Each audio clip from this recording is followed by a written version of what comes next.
Well, how do I even begin to describe the painfully awkward and tragic feeling of standing up here in front of you all when really I never had a good monologue topic in the first place? Thinking back logically now, it doesn't really make sense that I'd want to do a monologue without an idea, like why do it just to do it? But I guess it's been a long time coming, considering I've spent the past 2.5 years watching peers take a stand during Writers' Week and Monologue Show, while I sat somewhere in the back row, swelled up with deep admiration, my heart beating out of my chest, but not really in a glorious destiny way, more of in a picturing myself doing the same made me so nervous that I actually felt like throwing up way.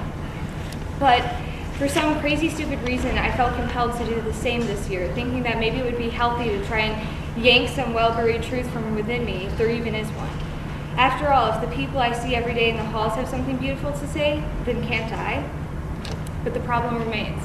I'm less than inspired. What even is there to tell about me? Whatever philosophical crap I have to say, I don't think it lies in one of the more common monologue paths. The most common topic I know of is the crushing weight of adolescence, naturally. And I get it, we're all teenagers, we're at the rude crossroads of our lives, so many hormones, but sadness just isn't a topic I feel connected with.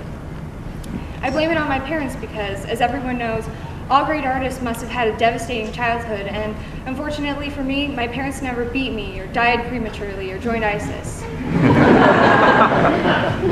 When other teenagers talk about extreme grade pressure or their damaged body image or their inner battles with themselves, I'm awkwardly left with lots of sympathy, but not even the slightest touch of empathy, so I guess that vein of thinking is off the table. Since it's my monologue, I could really just write about things that interest me personally, but I'm sure that would just turn into me preaching to you all about why Britney Spears is the true queen of pop, #GotAnySpears for life, which definitely gets me riled up, but maybe not so much with the rest of you. Friends have suggested to me that I make my monologue about being gay, which would be a great idea if that would make me like the 37th kid to do so at NEQA in the past couple of years. No hate to them, but I think the shock value has kind of worn off by now.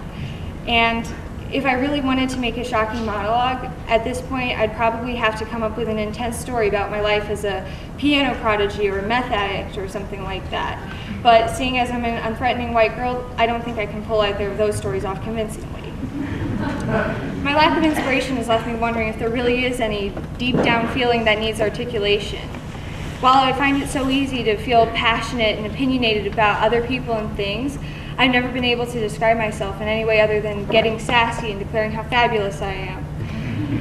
But why should I chase legitimate self-discovery when there's the internet? Like, have you guys ever taken BuzzFeed quizzes?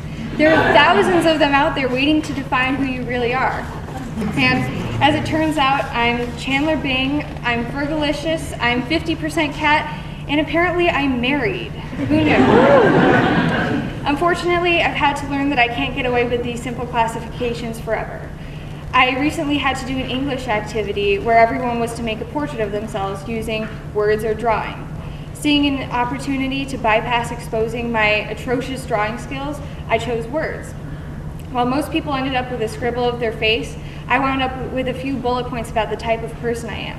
The type of person who tries to write like Holden Caulfield, the type of person who defines herself by a BuzzFeed quiz, the type of person who has atrocious drawing skills. But I was somehow compelled to top it all off with a declaration that I now think may best describe who I really am. I wrote that I think words describe myself and the things I feel better than any picture could. And I think that's the reason why I decided to do a monologue show in the first place. I needed a reason to find my words. While I love describing every feeling I feel with words, at least in my head, it's not so easy to get those thoughts down on paper and expose my raw thoughts to the world. Maybe if I did so, it wouldn't be so hard for me to sift through my life experiences and find a good monologue topic. But for once, I finally put fingers to keyboard and written down all the words I need.